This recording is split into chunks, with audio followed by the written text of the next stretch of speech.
Translation is that which transforms everything so that nothing changes.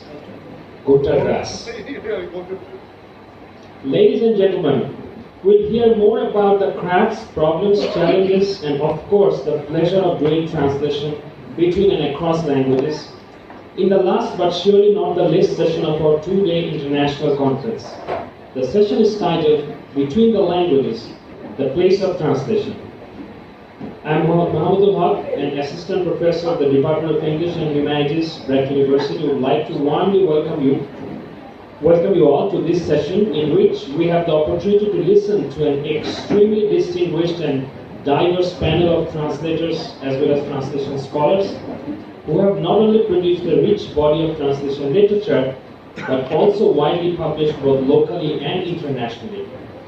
I would like to request all the panelists to come on stage who are Professor Fakhrul Alam, Vice Chancellor, East West University,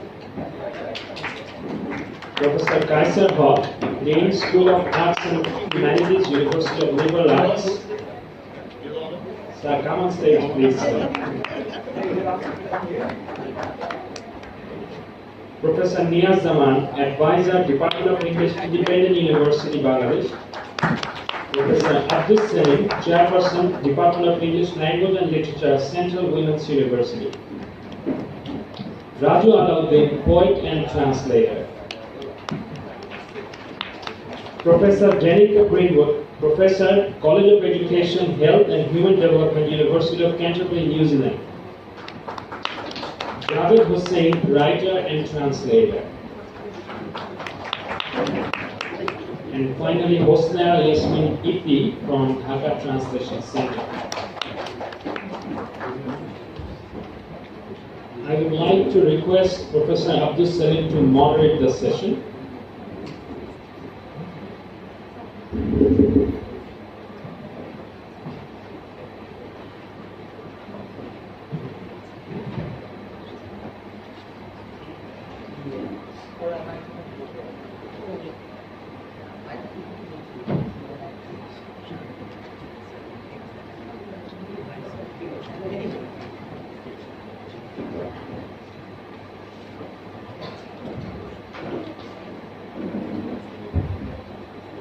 Thank you very much.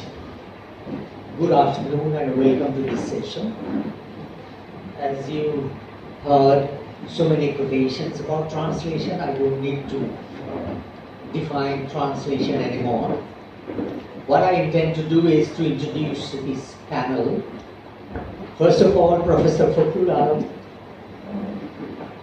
academic, writer and translator.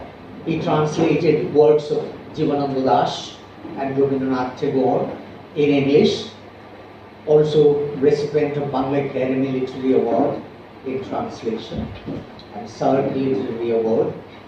His latest translation work is Mir Mosharraf Hossain's epic novel Vishak Sindhu. Then we have Professor Kaiser Haq, poet, translator, critic and academic. He too is the recipient of Bangla Academy Award for translation. His translations include Woman Who Flew and The Triumph of the Snake Goddess. We have with us Professor Niyaz Zaman, academic, writer and translator, recipient of Bangla Academy Literary Award 2. Literary works among which are Nazrul's epistolary novel Banhara, The Escape, and other stories of 1947 and 1971 and after, selected short stories under the Krishnasura. Arshi Lodha, contemporary short stories from Bangladesh. She also translated Nazrul's Mrityu Khuda, co-translated Nazrul's Kuhelika. Cross-cultural studies, performing arts, among many others. What I feel personally is, in translation works and performing arts, cross-cultural elements play a crucial role and Professor Greenwood is going to elaborate on that too. We have representatives from translation,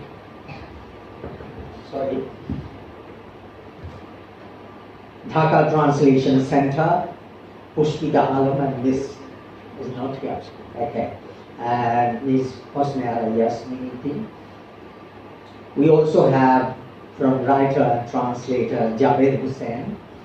And last but not the least, we have here, and he is a good friend of mine, Raju Alauddin, a poet and a translator. He is different because he translates directly from Spanish to Bangla. So we'll be listening to him as well. Now, before I started this session, I had a brief talk with Dr. Janinka, who suggested that every person should be given 5 minutes to talk about translation or whatever, whatever you feel. So can I start with Dr. Janinka Brino? Okay, you can start with me, I make a suggestion. But I need to acknowledge that in some ways I feel like it's not the cuckoo in the nest, it's something else that's emitted there, the stray. And I think I'm here for a bit of disciplinary diversity, would that be right? So I'm going to begin with a little bit of personal reminiscence, and then I want to just talk a little bit about some of the hugely historic significance that translation has had in the history of New Zealand. And it's had a different take. My personal reminiscence is about the way that I, as a writer and a playwright, have been influenced by translation.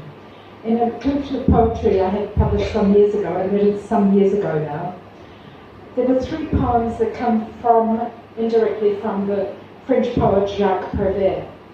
And I didn't translate them. I read them maybe 10 years before. And they simmered in my consciousness for 10 years. And then I wrote them as they hatched, I think. And I'll talk about that because I think that's probably one of the big things we translate, we don't perform a mechanistic role. With everything that we translate comes the dream, the aspiration, the connotation, the complexity. And then I want to talk about one of my favourite plays, which I did not write, though I've often worked in different works producing it. And that's Sophocles' Antigone. And one of the versions of it that I've grown to love is a work again by a Frenchman, French playwright Jean Anouilh, who transposed as well as translated the play to speak to the realities of the German occupation of France during the war. And the power of the, what do we call it? It's translation. It really is, even though it's not verbal. It's not word for word. So those flavours some.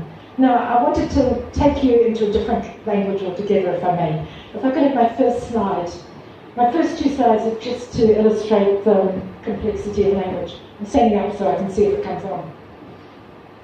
If I stand here and I say, Shafayet, Tenakwe, my friend, Tenakwe, you can anticipate what I might be saying. I'm greeting him. But if I take a literal translation, Kwe, it just means you. And Tena just means that one. Tena ture, that chair. Tena tepu, that table. It's not a big word. But when I say Tenakwe, it means so much more. It means I recognize you.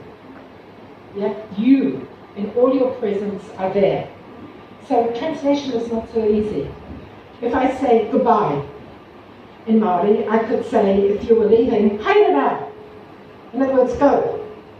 But it means more. But if you're the one staying and I'm going, then I have to say something else.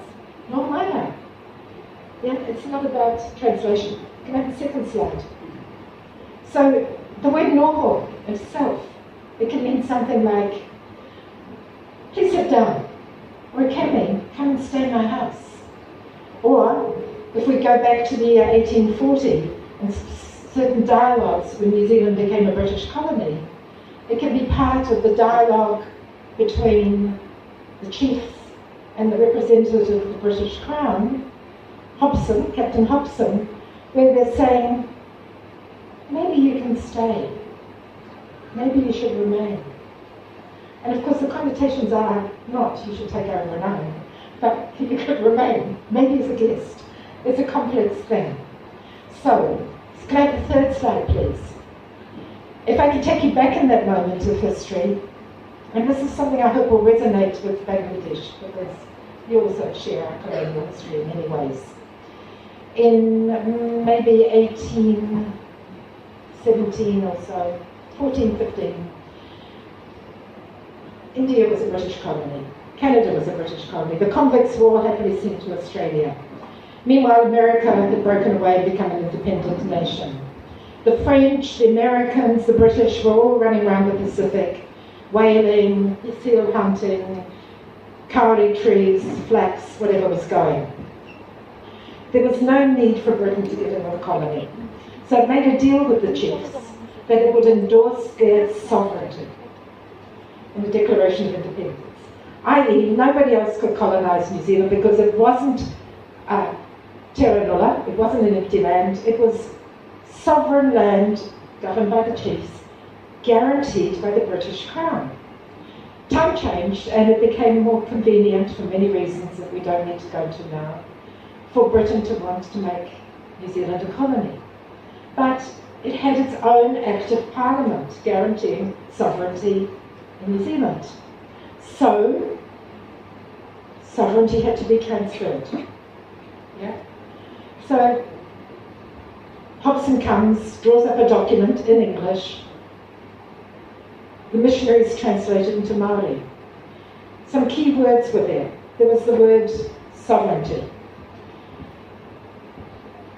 And this has kind of changed our whole history. You know, this is kind of words, translation have changed who we are. If we take sovereignty meaning some kind of ultimate power, the only Māori word that would probably translate it fully would be rangatiratanga, the chiefly power. Mana is another word that might be used because mana means authority wherever it comes from, but it's a complex word. Then there was another word that was used to translate sovereignty, kawanatanga, which is a kind of a transliteration of governorship. Pontius Pilate was the governor of Judea, they read in the scriptures, so they knew what that word meant. He wasn't really boss, because Rome was boss, but he had some kind of authority, yeah? So it was translated as kawanatanga. Was that to sweet sugar the pill? Was it just kind of cultural diversity?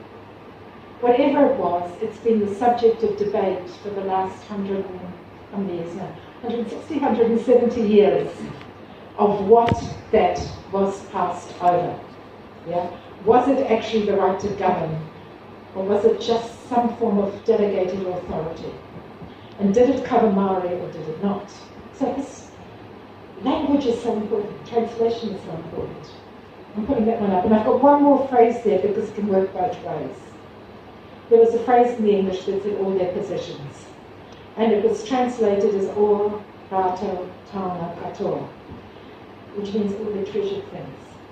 Now, around about 84, 85 and successively, a number of really interesting claims were made to the Waitangi Tribunal, which was a tribunal set up to make judgments on things relating to the treaty.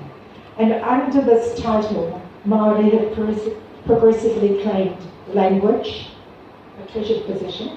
I think initially it meant bush and fish and things like that. Language. So now Māori is official language of New Zealand. The airways, which is right to broadcasting. Seaways, etc., etc.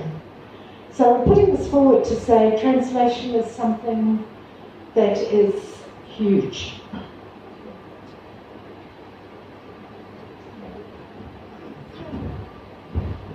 Thank you very much. Now we'll follow the order that is written there in the program. The first is Dr. Fakulalam. He's a prolific translator. He translated Jivananda Das, as I said, and also Rabindranath.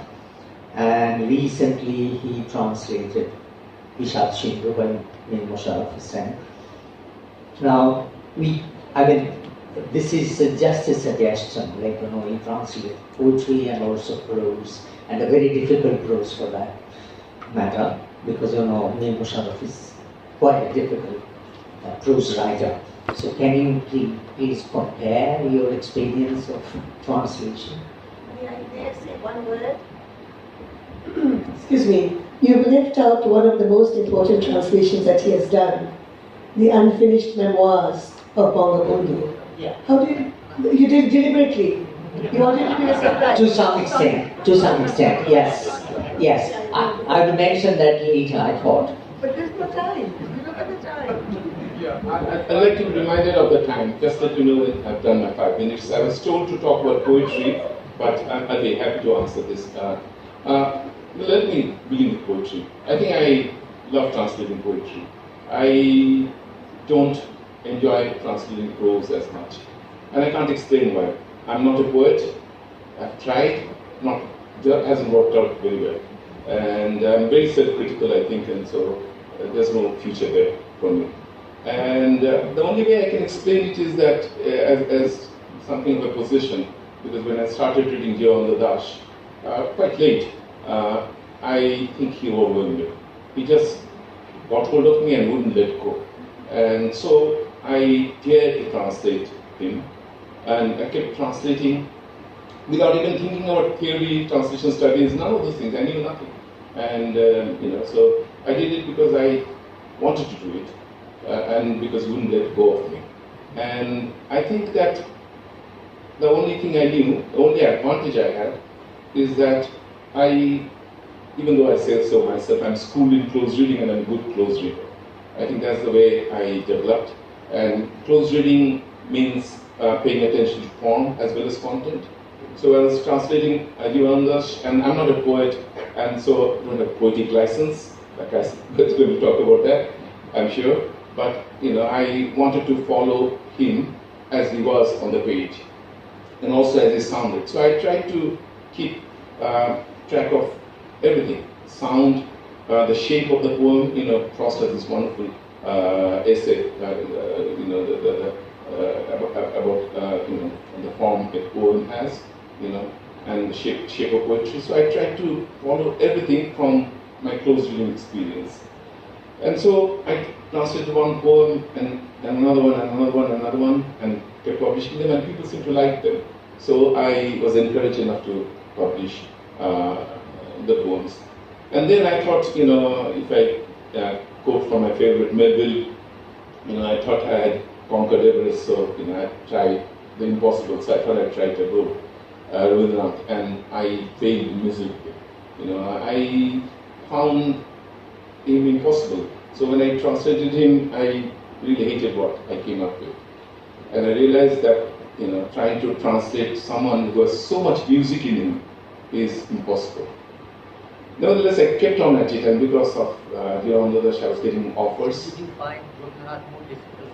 That's what I said, much more difficult than... Because Jivananda Das is much more modern than... Yes, I think so. I think it's the modernity of Jivananda Das makes it more accessible. One. Number two, as I said before, Rabindranath is too much music.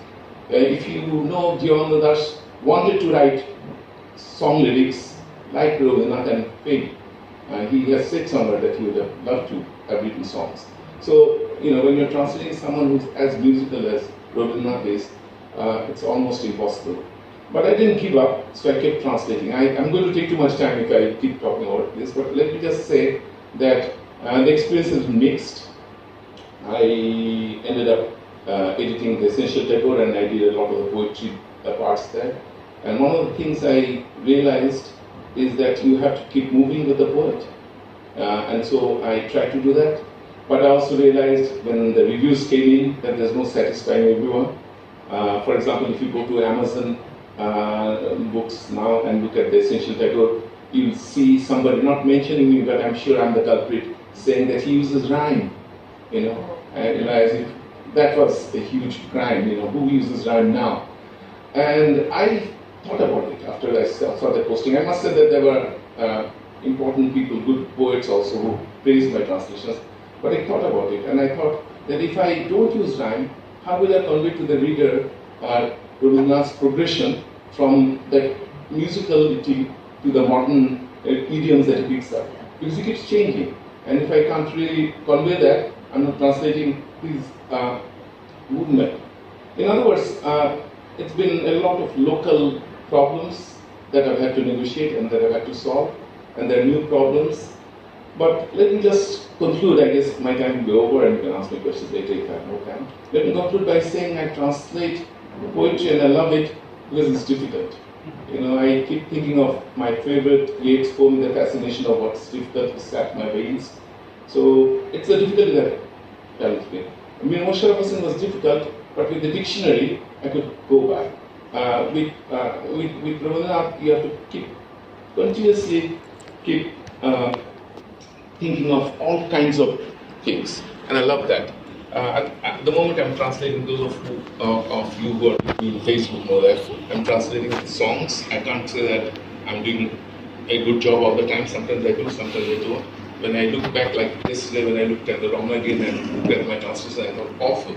I had done that in them some months ago, and they look awful to me now. But it's a challenge, it's an experiment, and I love doing it. So I'll do it, regardless of what the reader thinks. Thank you.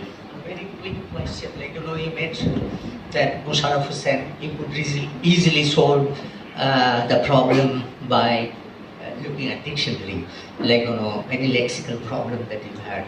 But then again, don't you think that poems also have a lot of lexical problems? Rabindranath maybe used a particular word for many different meanings, and then coming up with the right meaning or whatever you feel right. Isn't it very difficult?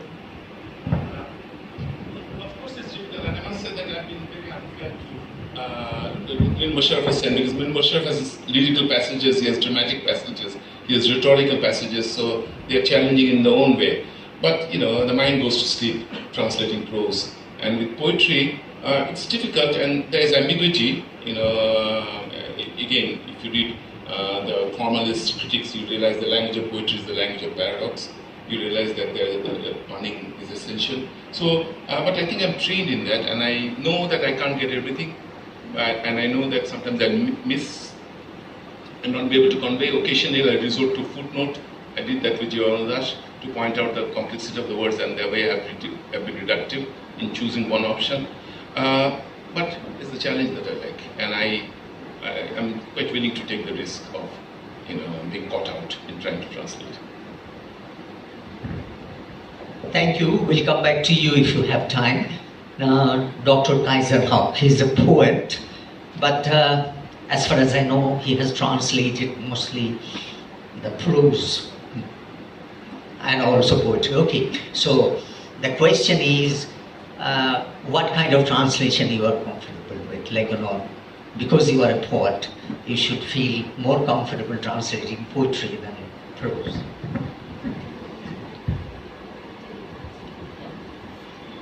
I'm not at all comfortable with trying to write, whether it's a translation or something of my own. I began scribbling in my last years in school, and that's when I discovered that the value of literary language, and it excited me and started writing. I wanted to write prose. Hemingway was my hero, but then I decided that the first thing I should do is to try to master the most concentrated use of literary language, which is in poetry. And I began that, and I haven't graduated from that to another level. And I also realized that concocting fictions is not quite my cup of tea. Even if I write prose, it had better be non-fictional prose, which I enjoy doing very much, memoirs and essays. The essay is my favorite form in prose. Translating. It began with my friendship with Bengali poets, particularly Shahid Qadri and then Shamsur Rahman. I did a few desultory translations of Shahid Qadri's poems. They were published in local newspapers. And then in 1984, we had just come back with our PhDs. I came back in 1981, you came back in 1982 or 83. SMI came back in 1981 at the same time. And then we were, thinking about how to get promoted and all that. And I got an offer to do a selected poems of Shamsur Rahman. And in fact, it was printed right here. BRAC University, the printers was housed here. And the BRAC has a little publishing outlet. So they commissioned me to do selected poems, a bilingual edition. So I got to work. Theory is utterly useless when it comes to actual translation. It's an autonomous discipline. You see, people who do the translation theory do not translate. People who translate don't care for literary theory. No. And you stop translating. The principle that I followed was simple. I read the poems, I tried them, I just tried my hand at Englishing them, saw how, if they came out, if they sounded well, if the images had a similar kind of impact.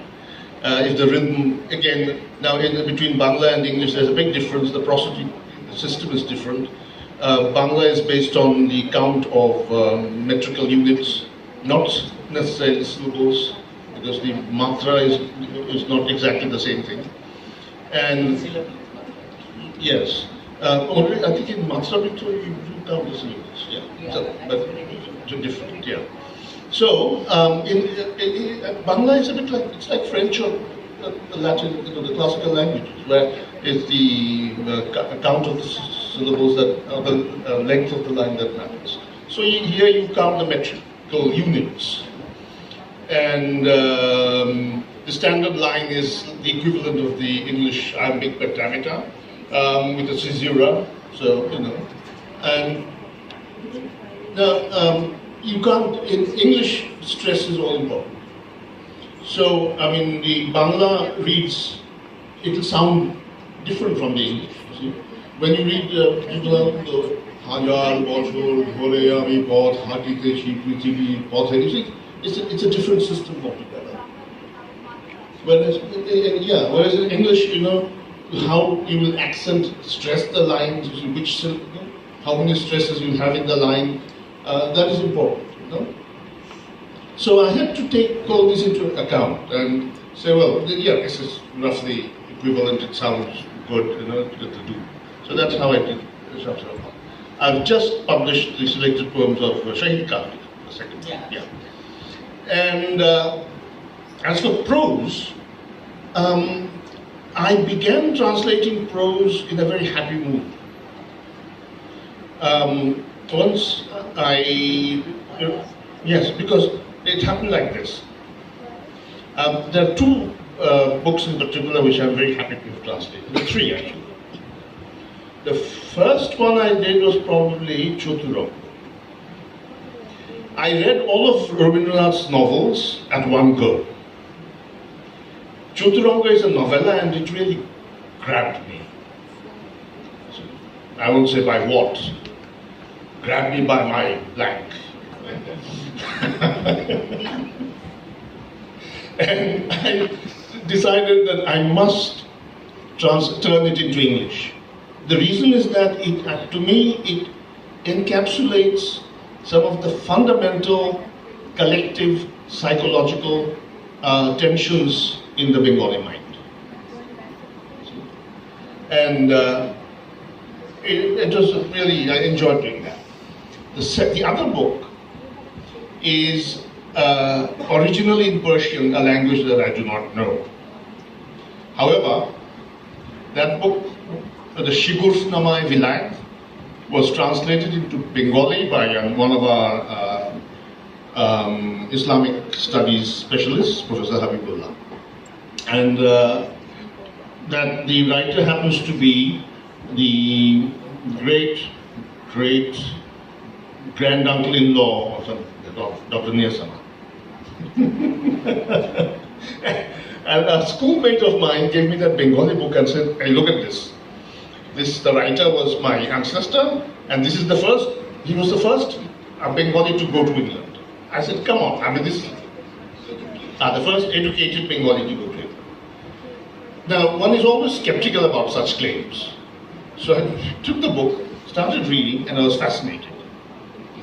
Now, this gentleman, Mirza Sheikh Ihtishamuddin, he was a munshi. He was trained in the, he was an Indian intellectual trained in the pre-colonial system. He knew Persian, Arabic, and he worked as a munshi or secretary for the East India Company and also for the Mughal Emperor Shah Alam II.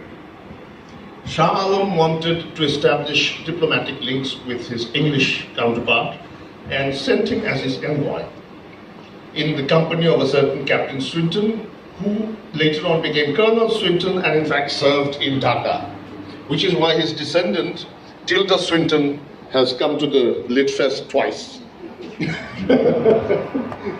Okay. I found out that there had been a condensed translation published in 1828 by an old India man. I got hold of that in America, photocopied that, compared the two versions, and I realized that there are some differences. The task I set myself was this. Here, I do not know Persian. There are Persian manuscripts, there are 4 Persian manuscripts which exist in India and Britain, at the Bodleian, at the British Library, in the Khudabakhsh Library in Bihar. Now, but the substance was there. What happened? The incidents, the descriptions, the way this gentleman describes the West. This is a pre-colonial Bengali intellectual encountering the West, describing it. He was a transitional figure. He was not a colonial subject. And that is what I found interesting.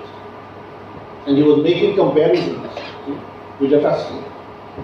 So I read the Bangla, I read the British version, and then I began, what I aimed at an English version that had everything that was in those books. But I deliberately chose to use a modern form of the 18th century plain style of English. So, I mean, in English you have these two, the poles, polar opposites. You have the elaborate, ornate, euphuistic, or the as an urn burial and all that. Okay, and at the other extreme you have the plain style of Defoe, Swift, coming down to Orwell. And all this. So it was that was a stylistic. I mean, stylistically also that was a deliberate choice, and it was strictly adhered.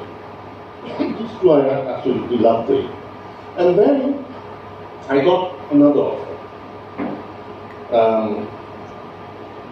Professor Anisuzama, whom we all love so much, he said that Naseem Jahan had published a novel called Urukku, which had attracted a lot of attention. She was a post-feminist writer.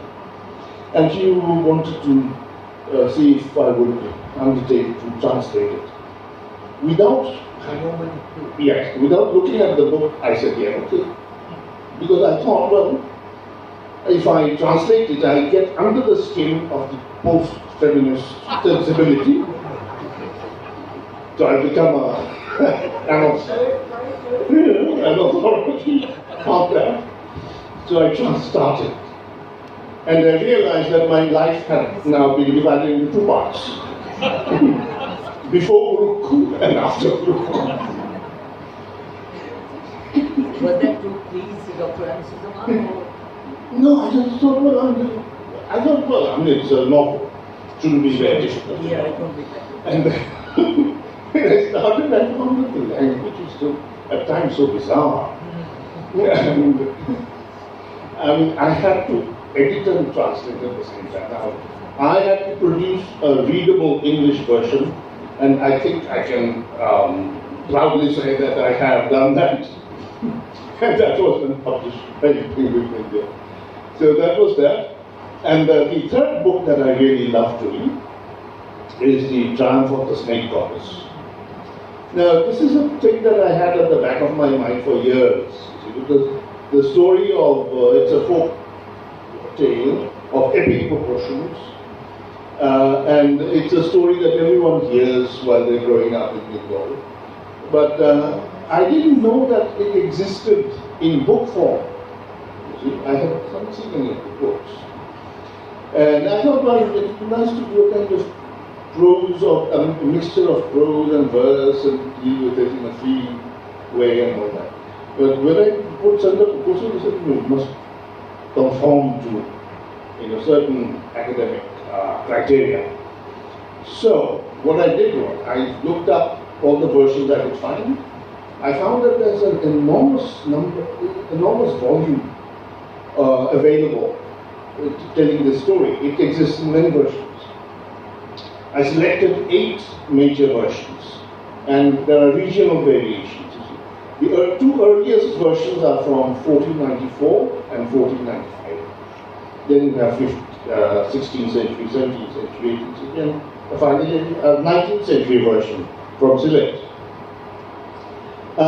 So all now, and the episodes are the same broadly, but you see, you find that in one book, in one version, one episode has been dealt with more elaborately, more definitively, as it were. So I had my pick. I chose the episodes from the best versions I could find, and in doing that, let's say in one chapter, I would use several versions, so the elements coming in from different versions. Then the publisher at the time said, you have to cite the sources. So at the back, for every chapter, I mention all the sources. Now what I did was, to me it was like writing my own epic. I said, this is what the stories are, and I will write my version in English that a modern reader can enjoy. So you took a lot of people No, the thing, when you wrote fiction. the thing is, no. The interesting thing is that every narrative, let's say, every narrative element is taken from somewhere. I have not invented it. You see? Now, naturally, when I present it, it has to be in what I consider to be an attractive way. The original is in rhymed verse. You cannot translate that into rhymed verse in English, consistently for, say 300 pages. It's just, I think, impossible, and it will be a pointless task because it will become unreadable. So the important thing is to get the stories across. And then there's an introduction, so I have a long introduction, and then there's a long preface, and then Wendy Doniger has a long introduction.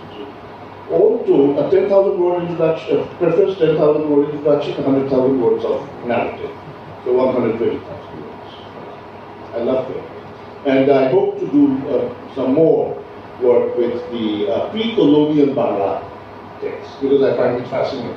Because this is an aspect of our culture which we know about but don't really know. You see? And yet it's part of our living tradition. I was really enchanted to see that these Mogosha legends are performed in near Panay. Every year at the end of summer, there's a festival, and all these folk groups they perform these ballads. And so there's this dichotomy between modern urban Bengali culture and pre-Palasi Bangla culture. And I think by presenting those stories in a readable modern English, it should go some way towards sort of bridging the gap. Thank you. Thank you very much. Now over to Professor Mia Sawan. She has, as I said, translated Nuzul, and I'm not going to restrict our discussion with that. I will just request her to talk about her experience of translation, whatever. Sorry about that. I am not going to talk about myself except tangentially. Okay. I have written a paper. It's called Textures and Titles.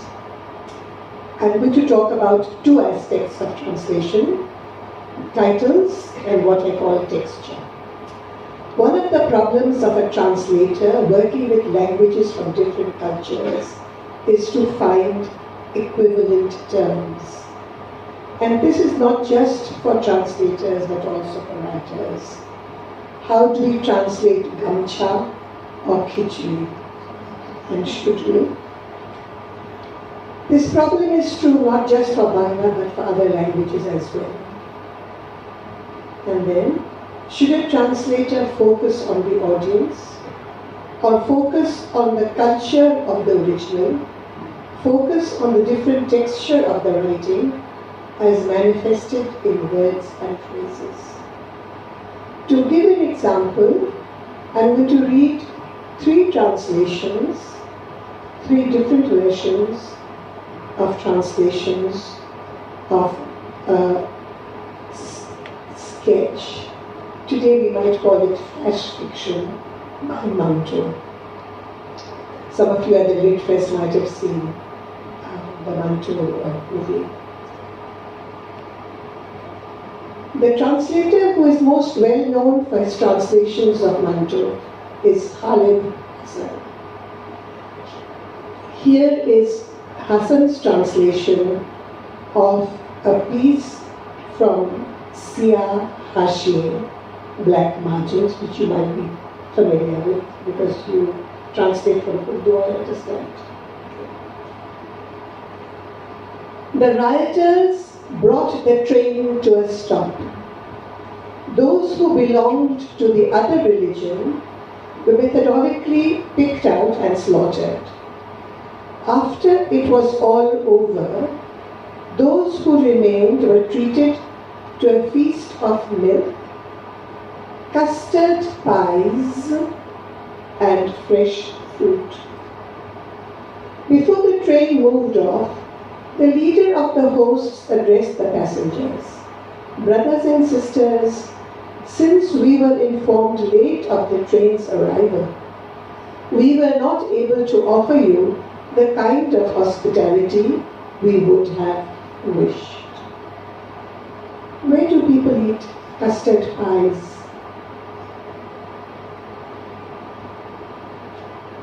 Obviously, Khaled Hassan thought that his English reading audience would not understand the Urdu term and felt that he had to give an equivalent for an English reading audience.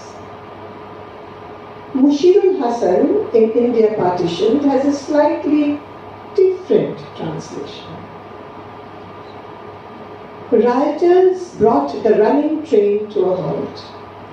People belonging to the other community were pulled out and slaughtered with swords and bullets. The rest of the passengers were treated to halwa, fruits and milk.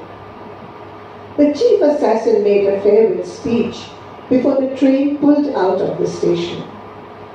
Ladies and gentlemen, my apologies. News of this train's arrival was delayed. That is why we have not been able to entertain you lavishly the way we wanted to. He has used one Urdu word, which by now is known, I suppose, all over the world. And if you don't know it, you can Google it. And some people, of course, ask me, do you expect us to Google all the time? I said, yes. You have your smartphone with you. If you need to, take it out. Another person, a few years later, very unhappy with some of Khalid Hassan's translations, translated a number of Manto stories, including the vignettes from Sia Hashir, and this is his version. Same story, slight difference. The moving train was forcibly brought to a halt. Those who belonged to the other religion were dragged out and killed with swords or bullets. The rest of the passengers were treated to halwa, fruits and milk. Before the train continued on, the chief organizer of the hospitality addressed the passengers. Bhaiyo or behno, we found out about this train's arrival rather late. That's why even though we weren't able to treat you in a more befitting manner. So there are 3 translations. I'm sure other people who translated it would translate it very differently. And I would just ask the audience, which translation do you prefer?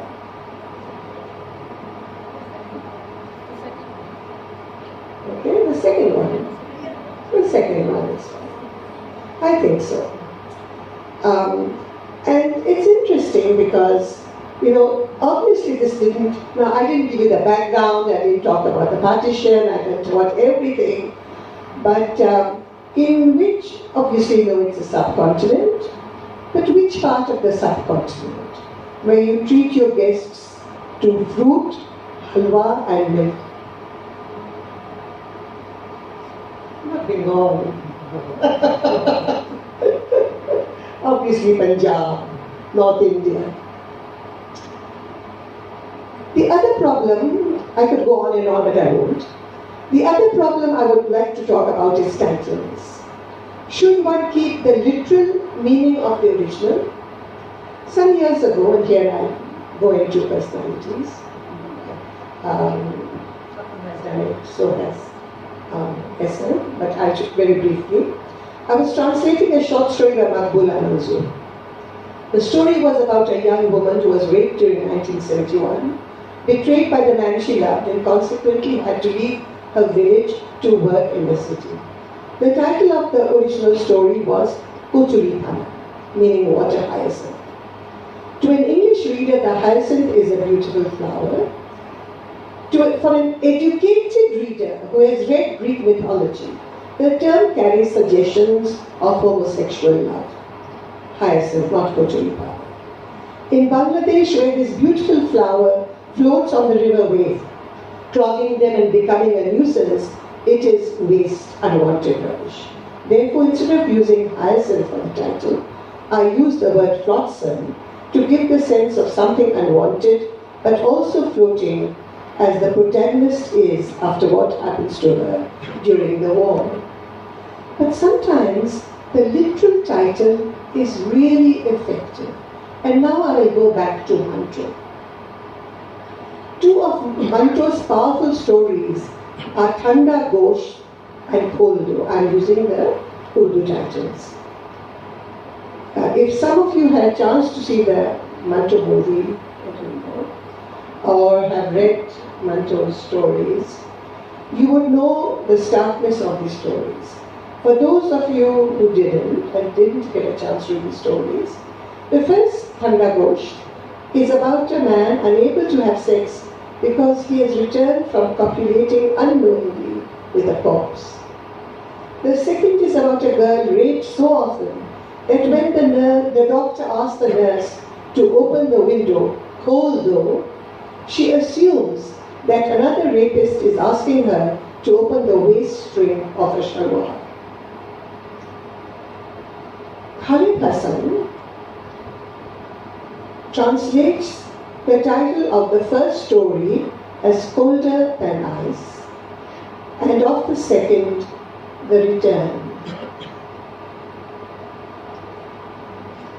How much do those titles tell us about what we can look forward to? M. Asaduddin, on the other hand, retains the literal meaning in his titles, cold meat, and open it for cold milk. I do have a serious objection to Asaduddin's book, which he titles Black Margins. Now, Black Margins was the name given to the 28 vignettes, very short stories that Manto had written. And I was talking to someone about Black Margins, and she kept on saying, yes, I read Black Margins. He wrote about Nurjan, didn't he? And he wrote about Ashok Kumar, and he wrote about this, and he wrote about that. And then I realized that she was talking about M. Asaduddin's book, and not about that collection of short vignettes. I would like to end here, but I'd like to end with a quote from an essay that I wrote earlier. I could translate, talking about theory. I'm a translator, I have translated. I don't translate poetry, I can't translate poetry. There is someone here who translates poetry beautifully, Safiul Azam, who has recently translated 10 ghazals of Nazrul, because I asked him to write a paper on Nazrul. I hope he goes on to translate more. Because I did so much translation, I kept I didn't read the translation theories before. But then I did come up with some ideas of my own. Okay? And this is what I have said before. A good translation should be the language in use, but should also retain the cultural differences that are embedded in the source language. The translator treads a thin line. He or she has to be faithful to the universalities in the text being translated, but also convey the differences in that text. Often, it is simply a matter of using words from the source language appropriately. Thank you. Thank you very much. Now we'll listen to Raju Alauddin, who, as I mentioned before, translates mostly from Spanish to Bangla. It's a different kind of experience, I'm sure. So over to Raju Alauddin. ধন্যবাদ সেলিমদা। আপনারা বুঝতেই পারছেন, দেখেই চিনতে পারছেন যে মঞ্চে যারা বসে আছেন তারা শুধুমাত্র প্রাবন্ধিক এবং অনুবাদকই নন, এদের মধ্যে সবাই আমার ধারণা শিক্ষক, প্রফেসর। তো এই গুণটা আমার নেই। তারা উপস্থিত কোনোরকম প্রস্তুতি ছাড়া অনর্গল বলতে পারেন, সুসজ্জিত চিন্তা, সুশৃঙ্খল ভাষায়। তো আমি সেটা পারি না আর কি, সেজন্য আমি আমার কথাগুলো আমি লিখে নিয়ে এসেছি এবং বাংলায়। আমাকে রাজীব বলেছিলেন অনুবাদ, ভাষা এবং ভাষা শিক্ষা এর মধ্যে যে সম্পর্কটা, সেই সম্পর্কটা নিয়ে রাখি। অনুবাদ আর ভাষা শিক্ষা কেবল সহোদরই নয়, তারা যমজ ভাইয়ের মতো, একে অন্যের প্রতি। পরিভাষার ভিন্নতার কারণে তাদেরকে যত দূরবর্তী মনে হোক না কেন, তারা আসলে অভিন্ন রক্তের বন্ধনে সম্পর্কিত। পরিভাষার মুখোশটা সরিয়ে ফেললেই দেখা যাবে তাদের স্পন্দন ও স্বভাবের গভীর সাদৃশ্য। ভাষা শেখার একেবারে সূচনা থেকেই একটি শিশু যা করে তা আসলে অনুবাদ করবে একটি ধরন। মেক্সিকোর বিখ্যাত কবি ও প্রাবন্ধিক অক্টাভিও পাজ তার ট্রান্সলেশন, লিটারেচার অ্যান্ড লেটার্স প্রবন্ধে এই দুইয়ের চমৎকার একটা সাদৃশ্য তুলে ধরেছেন এভাবে: When we learn to speak, we are learning to translate. The child who asks his mother the meaning of a word is really asking her to translate the unfamiliar words he already knows. In this sense, translation within the same language is not essentially different from translation between two tongues, and the histories of all peoples parallel the child's experience. অনুবাদ এবং ভাষা শিক্ষার সাথে পারস্পরিক সম্পর্কটি আরেকটু বিশদ করে বোঝার জন্য আসলে আমরা ভাষা এবং অনুবাদ এই দুয়ের স্বভাবটিকে আলাদা করে একটু দেখি। কবিতা এবং এর আশ্রয়দাত্রী ভাষা নিয়ে মার্টিন হাইডেগারের উদ্বেগের কথা আমাদের অজানা নয়। তার দর্শনের একটা বিরাট অংশই ভাষার সাথে মানুষের সম্পর্ক নিয়ে, এমনকি তার যে বিখ্যাত দর্শন গ্রন্থ বিইং এন্ড টাইম, সেটিও শেষ বিচারে আমাদের কাছে অবশ্যই থেকে যাবে যদি ভাষা বিষয়ক হাইডেগারের ধারণাকে আমরা উপেক্ষা করি। কারণ শেষ পর্যন্ত আমাদের সমস্ত ভাবুকতা ও চিন্তা আসলে তো ভাষাশ্রয়ী। তিনি তো আমাদেরকে আগেই বলেছিলেন যে ভাষা হচ্ছে সত্তার ভর। সুতরাং আমাদের সত্তাকে বুঝতে গেলে ভাষার স্বভাবটি বুঝতে পারাটা খুবই জরুরি। আমাদের প্রচলিত ধারণা এই যে ভাষা পরস্পরের মধ্যে যোগাযোগ সৃষ্টি করে, সেটা যে করে তাতে কোনো সন্দেহ নেই, কিন্তু এই যোগাযোগটা হচ্ছে একেবারেই প্রাথমিক পর্যায়ের যোগাযোগ, একেবারেই সরল ও প্রবলভাবে দৃষ্টিগ্রাহ্য কিছু ভৌত বিষয়ের সাথে যোগাযোগ। কিন্তু এর বাইরে আমাদের আরো এমন সব বিষয় রয়েছে, আছে এমন সব ভাবুকতা ও চিন্তার এক জগৎ, যেখানে ভাষা বেশ খানিকটা যোগাযোগের ভূমিকা পালন করলেও অনেক ক্ষেত্রে অগম্য ও অবৈধ বলে ভাষা তখন নিরর্থক হয়ে ওঠে।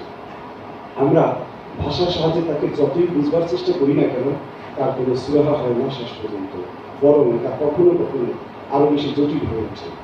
চর্যাপদের তান্ত্রিক কবি কানুপার ভাষায় এই সীমাবদ্ধতা, এই কানুপা ভাষার এই সীমাবদ্ধতা লক্ষ্য করে 1000 বছর আগেই বলেছিলেন যে আলে গুরু উসই শীষ বাক কথাটি কহিব কিস, যতই বলি ততই যাও।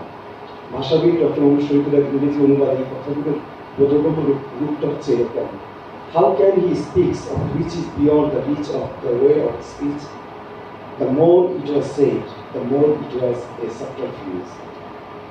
মার্টিন হাইডেগারের মতো আরও একজন জার্মান দার্শনিক লুডভিগ উইটগেনস্টাইন ভাষার সীমাবদ্ধতা নিয়ে একই রকম উদ্বেগ প্রকাশ করে চর্যাপদের কবি ওই উক্তিকে আরও বিস্তৃত রূপ দিতে গিয়ে অনেকটা প্রতিধ্বনি করে বলেছিলেন, What we cannot speak about, we must pass over in silence.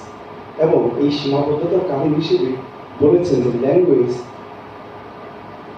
disguises thought, so much so that the outward form of clothing it is impossible to infer the form of the thought beneath it, because the outward form of the clothing is not designed to reveal the form of the body, but for entirely different purpose. তার মানে ভাষাকে আমরা যতটা সহজ ও প্রকাশের বাহন বলে মনে করি, কখনো কখনো তা বিপরীত স্বভাবেও হাজির হয়। আরও একটি বিষয় এখানে উল্লেখ করা উচিত যে হাইডেগার ভাষা সম্পর্কে বলেছিলেন, language itself is poetry in the essential sense. আমাদের ধারণা ছিল আমরা ভাষার আশ্রয়ে কাব্য রচনা করি, কিন্তু হাইডেগার আমাদেরকে ভাষার মর্মে নিয়ে দেখিয়ে দেন যে ভাষার সাহায্যে আমরা কাব্য রচনা করি, সেই ভাষা নিজেই আসলে কাব্যিক স্বভাবের অন্তর্গত। সেটা কিভাবে? প্রতিটি শব্দই হচ্ছে কাব্যিক কর্মকাণ্ডের চিহ্নস্বরূপ।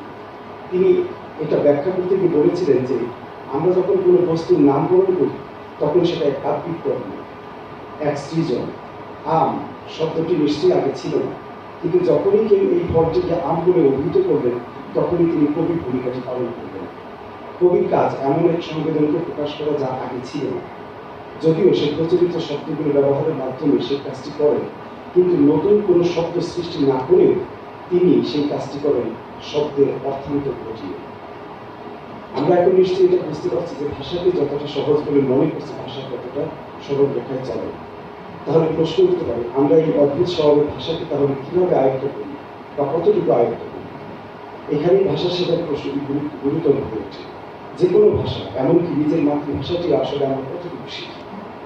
আমরা বেশিরভাগ লোকজনই কেবল ভাষার কঙ্কালটুকুই নাড়াচাড়া করি, এই রক্ত মাংসময় আত্মার গ্রহণে প্রবেশ করি খুব কম, কিন্তু কবিকে এই গ্রহণে প্রবেশ করতে হবে। আর এটা করতে গিয়ে তিনি ভাষার অদ্ভুত স্বভাবের কবিতে হন। ভাষার শরীর থেকে অব্যবহারের ধুলোবালি সরিয়ে তিনি এর পুনর্বিন্যাস করেন। পুনর্বিন্যাস তাকে করতে হয় তার নতুন অনুভূতি ও সংবেদনকে প্রকাশের স্বার্থে। অনুবাদকের সাথে ভাষা বা ভাষা শেখার সম্পর্ক তাহলে কিরকম? সাদা চোখে আমরা কেবলই অনুবাদককে কবি বলি না, আমরা অনুবাদককে কেউই কবি বলি না ভাষার শিক্ষক, কিন্তু তিনি সূক্ষ্ম বিচারে আসলে এই দুটো ভূমিকাই পালন করেন।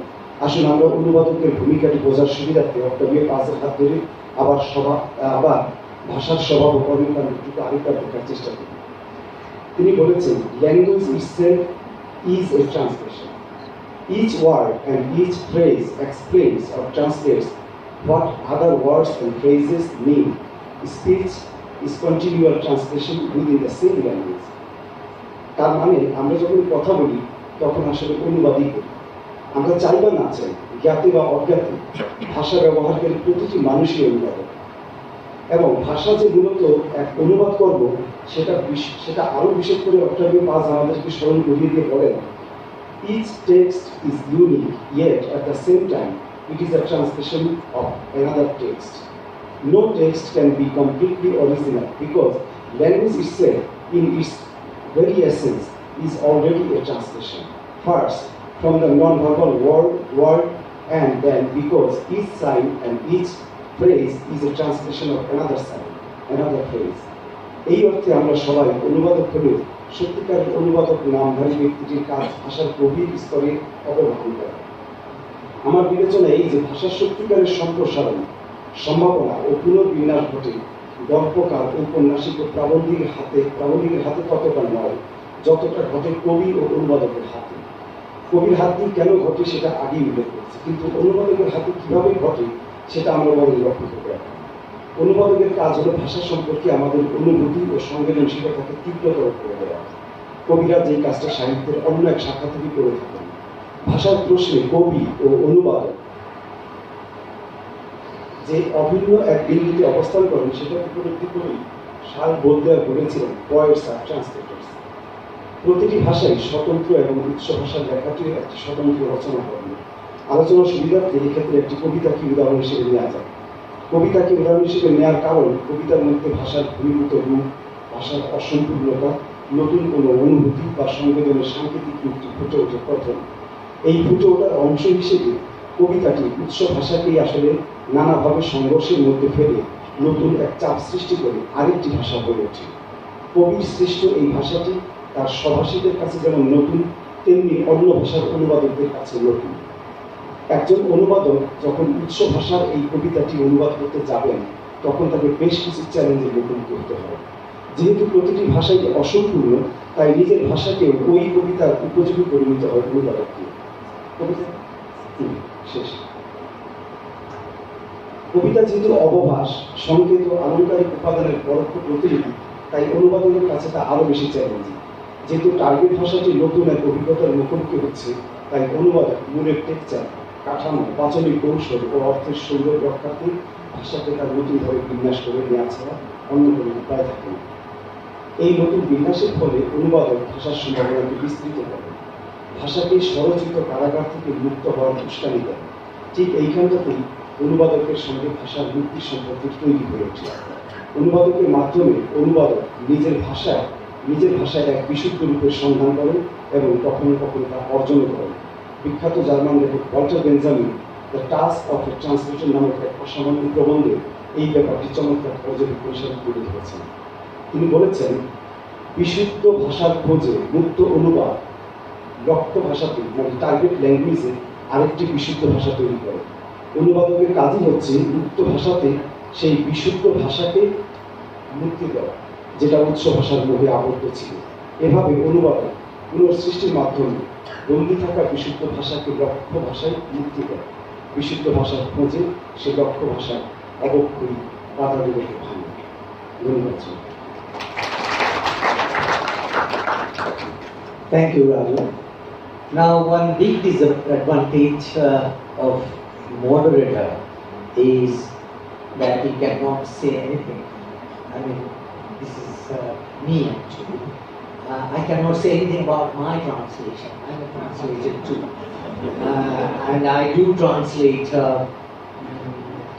mostly my area of translation is drama.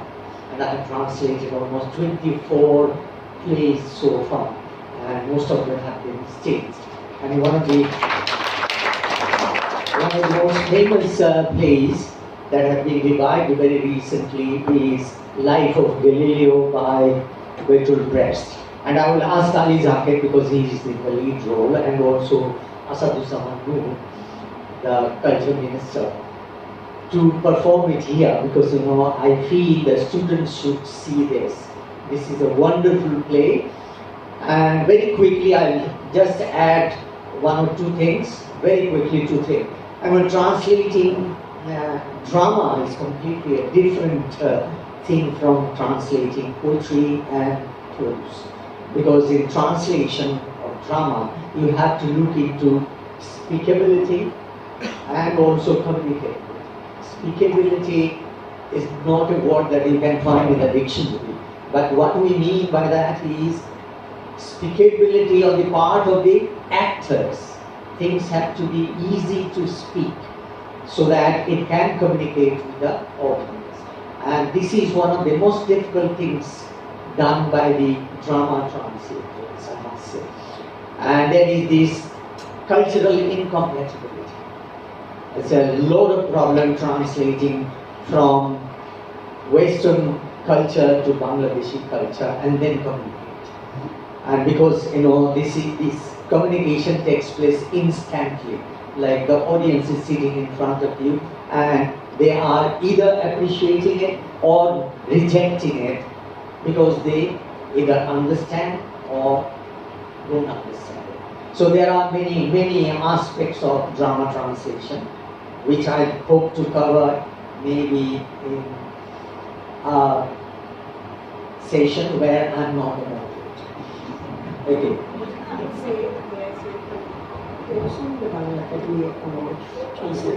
Yes, I'd like to inform the audience that Kaisari Shumante boleche, but he could not say about himself. But Salim has also won the Bangla Academy Award for translation. Thank you very much. Now over to Ms. Husna Yasminiti. She represents, as I said, Dhaka Translation Center. Yeah, I mentioned. Only within So Raju Bhai, he was saying everyone sitting here is a teacher, professor. Sorry, I'm not. I'm just an editorial associate of Dhaka Translation Center, and I'm fortunate that two of my teachers, direct teachers, Kaisar Haq, Fakrul sir, is here. So today I am here to talk about Dhaka Translation Center. What Kaisar Haq sir, he is the director of Dhaka Translation Center. He always says literature loves to travel, and we help ferry it across. That's the aim of Dhaka Translation Center. Our aim